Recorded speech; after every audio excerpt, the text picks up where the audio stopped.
একটি প্রশ্ন দিয়ে শুরু করা যাক। আজ সকালে আপনারা কি করেছেন?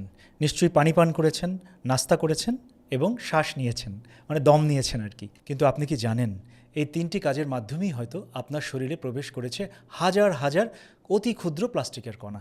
এই ক্ষুদ্র কণাগুলোর নাম মাইক্রোপ্লাস্টিক। আসসালামু আলাইকুম, আমি ডক্টর দিওয়ান ওয়াসিফ জালাল। আজ এই মাইক্রোপ্লাস্টিক নিয়ে কিছু কথা বলবো। মাইক্রোপ্লাস্টিক হলো এমন প্লাস্টিকের কণা যার আকার 5 মিলিমিটারের কম, আর এর থেকেও ছোট কণাকে বলা হয় ন্যানোপ্লাস্টিক, যা এতটাই ক্ষুদ্র যে এটি আমাদের শরীরের কোষের ভেতর পর্যন্ত প্রবেশ করতে পারে। বিজ্ঞানীরা ইতিমধ্যেই মানুষের রক্তে, ফুসফুসে, যকৃতে, প্লাসেন্টায়, মায়ের দুধে, অন্ডকোষ বা টেস্টিসে, এমনকি মস্তিষ্কেও মাইক্রোপ্লাস্টিকের উপস্থিতি শনাক্ত করেছেন। এ কথা শুনে ভয় পাওয়া স্বাভাবিক, কিন্তু শুরুতেই একটি বিষয় পরিষ্কার করে বলতে চাই। শরীরে মাইক্রোপ্লাস্টিক পাওয়া গেছে মানেই এটি রোগ সৃষ্টি করছে এমনটি বিজ্ঞান এখনও নিশ্চিতভাবে বলতে পারেনি। এ নিয়ে এখনও গবেষণা চলছে। তো আজ আমি 5টি বিষয় নিয়ে আলোচনা করব আজকের এই পর্বে। মাইক্রোপ্লাস্টিক কোথা থেকে আসে, কিভাবে এটি আমাদের শরীরের ভেতরে প্রবেশ করে, এর ক্ষতিকর প্রভাব সম্পর্কে বিজ্ঞান কি বলছে, কিভাবে আমরা এর প্রবেশ কমাতে পারি, এবং সব শেষে সবার মনে যে কোয়েরিটা যে শরীরে প্রবেশ করার পর এটি বের করা সম্ভব কিনা। প্রথমে আসা যাক, মাইক্রোপ্লাস্টিক কোথা থেকে আসে। মাইক্রোপ্লাস্টিকের দুটি প্রধান উৎস রয়েছে। প্রথম উৎস, যেটাকে আমরা বলছি প্রাইমারি মাইক্রোপ্লাস্টিক, এগুলো শুরু থেকেই ছোট আকারে তৈরি করা হয়, যেমন কিছু প্রসাধনী সামগ্রী, শিল্প কারখানায় ব্যবহৃত প্লাস্টিকের দানা, কিছু পরিষ্কারক পণ্য। যদিও অনেক দেশে প্রসাধনীতে প্লাস্টিকের মাইক্রোবিড নিষিদ্ধ করা হয়েছে, তবুও পৃথিবীর কিছু স্থানে এখনও এগুলো ব্যবহৃত হয়। দ্বিতীয় উৎস কি? Secondary microplastic. এটাই সবচেয়ে বড় উৎস। যখন বড় প্লাস্টিক রোদ, তাপ, বৃষ্টি, বাতাস কিংবা ঘর্ষণের কারণে ধীরে ধীরে ভেঙে ছোট ছোট টুকরো হয়ে যায়, তখন সেগুলোই মাইক্রোপ্লাস্টিকে পরিণত হয়। এর উৎস হতে পারে প্লাস্টিকের বোতল, খাবারের প্যাকেট, পলিথিন, প্লাস্টিকের কাপ, প্লাস্টিকের খেলনা, সিনথেটিক কাপড়, গাড়ির টায়ার, রাস্তার রং, আর বর্তমানে কি খুব আমাদের দেশে আলোচনার বিষয় কি হচ্ছে, এই যে টুথপেস্টের টিউব। এত কিছুর মধ্যে বর্তমানে বিজ্ঞানীরা মনে করেন গাড়ির টায়ার ক্ষয় হওয়া পৃথিবীর অন্যতম বড় মাইক্রোপ্লাস্টিকের উৎস। তো এবার আসা যাক যে মাইক্রোপ্লাস্টিক কিভাবে শরীরে প্রবেশ করে। মূলত 3টি পথে। খাবারের মাধ্যমে গবেষণায় পাওয়া গেছে মাছ, সামুদ্রিক খাবার, লবণ, চাল, মধু, ফল, শাকসবজি, চা, এসব খাবারেও মাইক্রোপ্লাস্টিক থাকতে পারে। বিশেষ করে প্লাস্টিকের পাত্রে গরম খাবার রাখলে, অথবা আমরা কি করি, মাইক্রোওয়েভে দিই। তো মাইক্রোওয়েভে গরম করলে আরও বেশি প্লাস্টিক খাবারে মিশে যেতে পারে। 2 নম্বর উৎস, পানির মাধ্যমে। বোতলজাত পানি, প্লাস্টিকের বোতলে যে পানিগুলো আমরা কিনি, এবং কলের পানি। কলের পানি মানে শহরে যে কলের পানিটা আমরা পাই, কলের পানি পাইপ থেকে আসে, আমরা পাইপ ইউজ করি কখনো কখনো, সেখান থেকে আসে। উভয় ক্ষেত্রেই মাইক্রোপ্লাস্টিক পাওয়া গেছে। অনেক গবেষণায় দেখা গেছে প্লাস্টিকের বোতল থেকে ক্ষুদ্র মাইক্রোপ্লাস্টিকের কণা পানিতে মিশে যায়। পরে যখন আমরা পানি পান করি, এটি আমাদের শরীরে প্রবেশ করে। 3 নম্বর উৎস, বাতাসের মাধ্যমে। এটি অনেকেই জানে না। আমাদের প্রতিদিন শ্বাস নেওয়ার সময়ও আমরা কি করছি, এই মাইক্রোপ্লাস্টিককে কিন্তু ইনহেল করছি, গ্রহণ করছি। এসব কোথা থেকে আসে? কাপড় থেকে, কার্পেট থেকে, সোফা থেকে। কিছুক্ষণ আগে বললাম যে কি, গাড়ির টায়ারের যে ঘর্ষণ, রাস্তার সাথে ঘর্ষণের ফলে যে গুঁড়ো গুঁড়ো প্লাস্টিক তৈরি হয়। তাছাড়া কি, ধুলা থেকে, ঘরের ধুলাবালি থেকেও কিন্তু মাইক্রোপ্লাস্টিক আছে। অর্থাৎ শুধু খাওয়া নয়, শ্বাস নেওয়ার মাধ্যমেও মাইক্রোপ্লাস্টিক আমাদের শরীরে প্রবেশ করছে। তো এবার জানা যাক শরীরে এর প্রভাব কী। এগুলো কি আমাদের অসুস্থ করে? এই ব্যাপারে বিজ্ঞান কি বলছে। মানুষের শরীরে মাইক্রোপ্লাস্টিক পাওয়া গেছে, এটি সত্য, কিন্তু এটি সরাসরি রোগ সৃষ্টি করছে এটি এখনও নিশ্চিতভাবে প্রমাণিত নয়। তবে গবেষণাগারে কোষ এবং প্রাণীর উপর পরিচালিত পরীক্ষায় কিছু বিষয় দেখা গেছে। কি কি দেখা গেছে? প্রথমটা হচ্ছে প্রদাহ বা ইনফ্লামেশন। শরীর প্লাস্টিককে ফরেন বডি হিসেবে শনাক্ত করে। ফরেন বডি মানে কি? যেমন ভাইরাস ঢুকলে, ব্যাকটেরিয়া ঢুকলে কি হয়, এটাকে ফরেন বডি হিসেবে শরীর নেয়, অর্থাৎ এটা আমার শরীরের কিছু না। ফলে কি হয়? ফলে দীর্ঘমেয়াদে প্রদাহ বা ইনফ্লামেশন হতে পারে, যা আমাদের বডির ইমিউন রেসপন্সকে এলোমেলো করে দিতে পারে। তারপর কি? Oxidative stress. মাইক্রোপ্লাস্টিক কোষে ক্ষতিকর ফ্রি রেডিকেল তৈরি করতে পারে এবং বাড়িয়ে দিতে পারে। গবেষণাগারে কোষ ও প্রাণীর উপর করা গবেষণায় দেখা গেছে কিছু মাইক্রোপ্লাস্টিক কোষের রিঅ্যাক্টিভ অক্সিজেন স্পিসিস বা যেটাকে আমরা বলি আরওএস নামে এক ধরনের ফ্রি রেডিকেলের উৎপাদন বাড়াতে পারে। এর ফলে অক্সিডেটিভ স্ট্রেস সৃষ্টি হয় এবং কোষের ক্ষতি হয়। 3 নম্বর, অন্ত্রের ভালো যে ব্যাকটেরিয়া আছে আমাদের, যে ফ্রেন্ডলি ব্যাকটেরিয়া বলি, এদের পরিবর্তন করে ফেলে, এদের নেচারের পরিবর্তন করে ফেলে। আমাদের অন্ত্রে কোটি কোটি উপকারী ব্যাকটেরিয়া থাকে, 100 ট্রিলিয়নেরও বেশি, যাদের সম্মিলিতভাবে গাট মাইক্রোবায়োম বলা হয়। এরা খাবার হজমে সাহায্য করে, কিছু ভিটামিন তৈরি করে, রোগ প্রতিরোধ ক্ষমতা নিয়ন্ত্রণে ভূমিকা রাখে এবং অন্ত্রকে সুস্থ রাখে।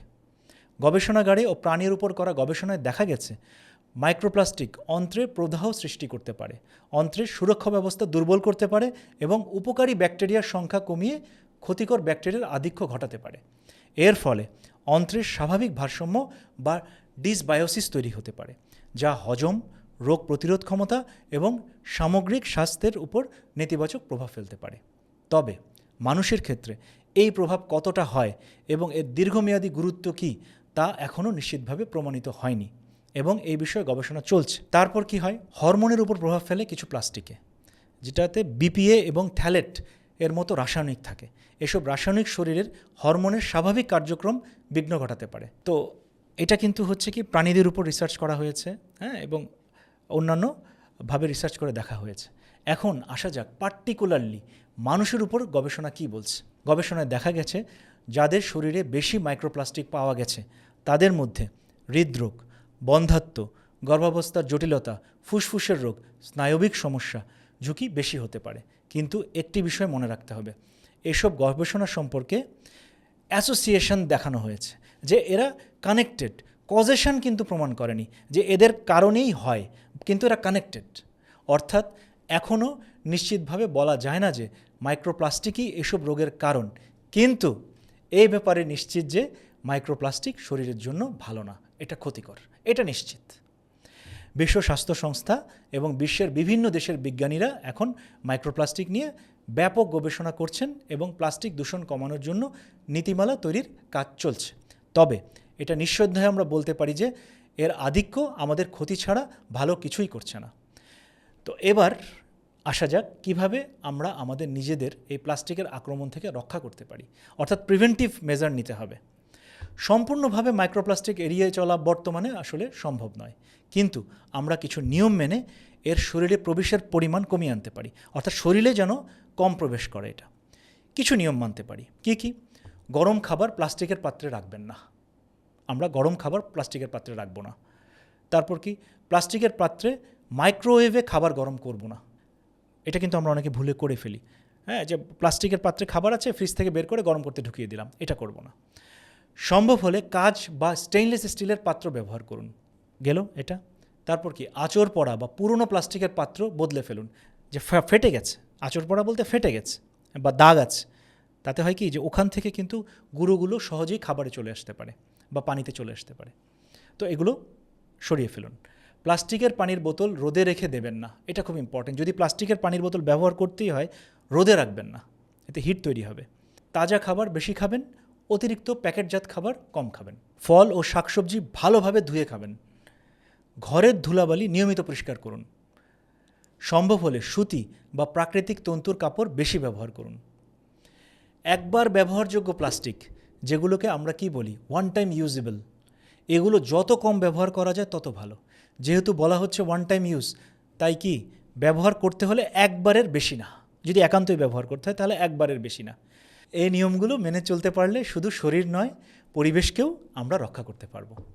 এবার আসা যাক সবচেয়ে জরুরি প্রশ্নে, শরীরে ঢুকে গেলে কি মাইক্রোপ্লাস্টিক বের করা যায়?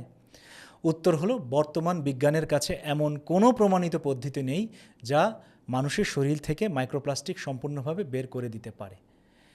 কোনো ওষুধ, ডিটক্স ড্রিঙ্ক, উপবাস বা ফাস্টিং, হার্বাল চিকিৎসা, খাদ্য পরিপূরক বা সাপ্লিমেন্ট এখন পর্যন্ত মানুষের ক্ষেত্রে কার্যকর বলে প্রমাণিত হয়নি। তাহলে এখন কি করা যেতে পারে? 1. নতুন করে মাইক্রোপ্লাস্টিক শরীরে প্রবেশ কমানো, অর্থাৎ আগের যে নিয়মগুলো বললাম এগুলো ফলো করবেন, তাহলে কি হবে? মাইক্রোপ্লাস্টিকের ভেতরে প্রবেশটা কমে যাবে এবং এটাই সবচেয়ে কার্যকর উপায়। এটাই বর্তমানে সবচেয়ে শক্তিশালী বৈজ্ঞানিক পথ। এরপর কি করবেন? 2, আঁশযুক্ত বা ফাইবার সমৃদ্ধ খাবার বেশি খান।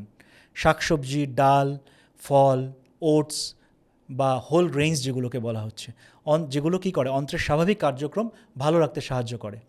এটি যে জমে থাকা মাইক্রোপ্লাস্টিক বের করে দেয় এমন প্রমাণ নেই, তবে অন্ত্রে থাকা কিছু কণা স্বাভাবিকভাবে মলের সঙ্গে বেরিয়ে যেতে সহায়তা করে। এটা মলের সাথে বের হয়ে যেতে হেল্পফুল হবে। 3 নম্বর, শরীরের স্বাভাবিক পরিষ্কার করার প্রক্রিয়াকে সহায়তা করুন। শরীরের যে ন্যাচারাল ডিটক্স সিস্টেম আছে, এইটাকে সাহায্য করুন যেন সে ডিটক্সিফাই হতে পারে। শরীর স্বাভাবিকভাবেই কিছু ফরেন বডি মল, প্রস্রাব এবং শ্বাসতন্ত্রের মিউকাসের মাধ্যমে বের করে দিতে পারে। পর্যাপ্ত পানি পান, নিয়মিত ব্যায়াম, পর্যাপ্ত ঘুম এবং স্বাস্থ্যকর খাদ্যাভ্যাস এই স্বাভাবিক প্রক্রিয়াকে সমর্থন করে।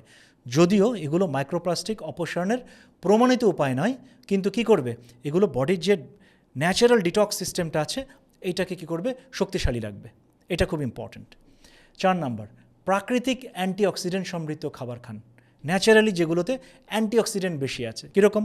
ভিটামিন সি, ভিটামিন ই, পলিফেন সমৃদ্ধ ফল। কোনগুলো পলিফেন সমৃদ্ধ ফল? কালো জাম বা যেগুলো আমরা খাই জাম, তারপর কি আম, পেয়ারা, বেল, বরই, আমলকি, ফুল অফ পলিফেনল। আমলকিতে প্রচুর পরিমাণে পলিফেনল ও ভিটামিন সি উভয়ই আছে। এবং সবজি, ভেজিটেবলস, এগুলো কি শরীরকে অক্সিডেটিভ স্ট্রেস মোকাবেলায় সাহায্য করে। তবে এগুলো মাইক্রোপ্লাস্টিক গলিয়ে বা বের করে দেয় না, বরং সম্ভাব্য ক্ষতিকর প্রভাব কিছুটা কমাতে সাহায্য করতে পারে। 5 নম্বর কি? ভুয়া ভুয়া ডিটক্স দাবির ফাঁদে পড়বেন না। ইন্টারনেটে অনেকেই দাবি করেন যে উপবাস, বিশেষ পানীয়, হার্বাল ওষুধ, বিভিন্ন সাপ্লিমেন্ট মাইক্রোপ্লাস্টিক দূর করতে সাহায্য করে। এটা আপনাকে অন্যান্য বিষয় ডিটক্স করবে, কিন্তু কি এই মাইক্রোপ্লাস্টিক ডিটক্স, এই ব্যাপারে কিন্তু এখনও প্রমাণিত কোনো ডিটক্স প্রোগ্রাম আসলে নাই। সুতরাং এই ফাঁদে পড়বেন না। তো স্বাভাবিকভাবেই বর্তমানে এসব দাবির পক্ষে নির্ভরযোগ্য কোনো বৈজ্ঞানিক প্রমাণ নেই। এটা সত্য যে প্রপার ওয়েতে যদি আপনি ফাস্টিং করেন এটা বডিকে ডিটক্স করে, কিন্তু মাইক্রোপ্লাস্টিকের বেলায় এটা এখনও প্রমাণিত হয়নি। 6 নম্বর কি? আসলে আমাদের চারপাশে শরীরকে ক্ষতিগ্রস্ত করার উপাদানের কিন্তু অভাব নেই। এই ক্ষেত্রে আমাদের সবচেয়ে শক্তিশালীর হাতিয়ার একটাই, আর তা হলো আমাদের নিজস্ব প্রতিরক্ষা ব্যবস্থা বা ইমিউন সিস্টেম।